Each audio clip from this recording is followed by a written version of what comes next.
Hello, in this video we are going to see the supply curve for a whole market, let's say for the wheat market. Okay, let's get started. In the previous videos we have seen that if this is the cost curve of one firm, then the point in which the cost curve change convexity, this is the minimum marginal cost or the minimum derivative. And we have also seen that this point corresponds to the minimum average cost. So if we do the same for this cost function, that we will see that correspond to a bigger firm, then the point in which the cost function changes convexity is the minimum marginal cost or the minimum derivative, and this point here corresponds to the minimum average cost. So this is we have seen in the previous video.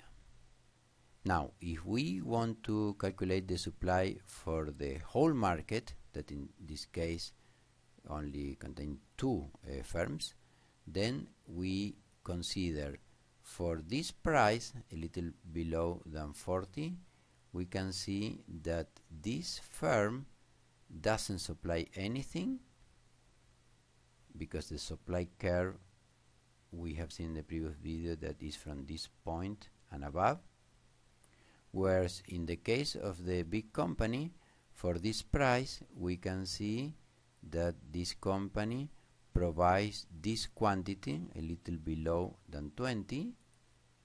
So for this price the big company provides a little less than 20, so we have a little less than 20 here. So we have 1 point in the supply for the market.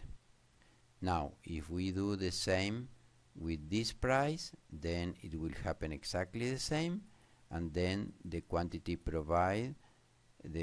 supply is going to be a little more than 20, so we have another point of the supply curve. And now if we do the same, we get the same, so we have a third point of the supply curve for the market. So basically the supply curve for the market is the same. You can see that is 20, less than 20, a little bit more than 20, more than 20. So these 3 points are exactly the same that this. So the supply curve for the whole market up to now is exactly the supply curve for the big company. However, if the price is a little bigger, we see here that the small company will provide this quantity of unit because it reaches the minimum average cost.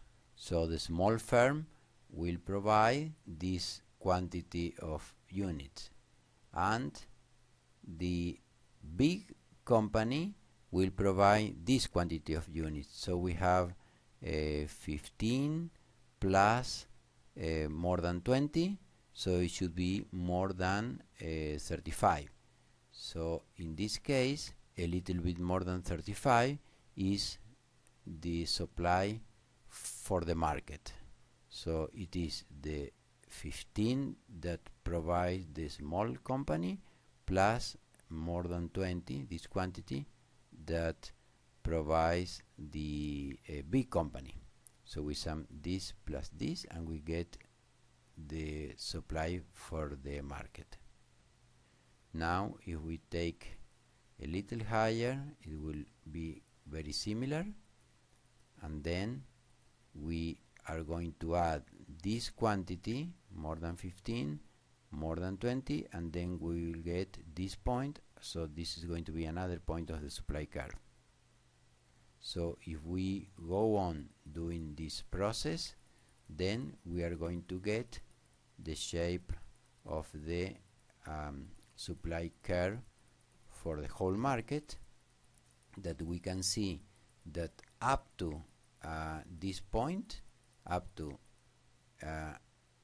this point, the minimum average cost for the small company, the supply curve is exactly the supply curve that we have for the big company. However, from this point on, the supply is the horizontal sum of the both supply. So if we have, let's say, 100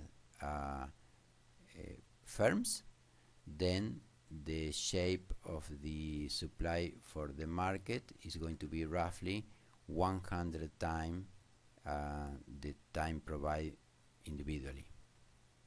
But the interesting point here is that when the company, when the firm quit the market, that we have seen in the previous video, that when cost increases, then it could happen that the company can quit the market. Then in this case, if we consider this part of the supply curve, when this small company quit the market, then this supply shift from here to here. So there is a shift toward the left. And this is what happened in the aggregate supply curve when cost for all of the goods and services arise.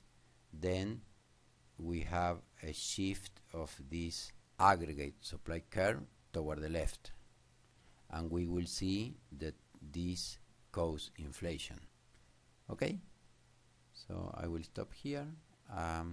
Thanks for watching and see you in the next video.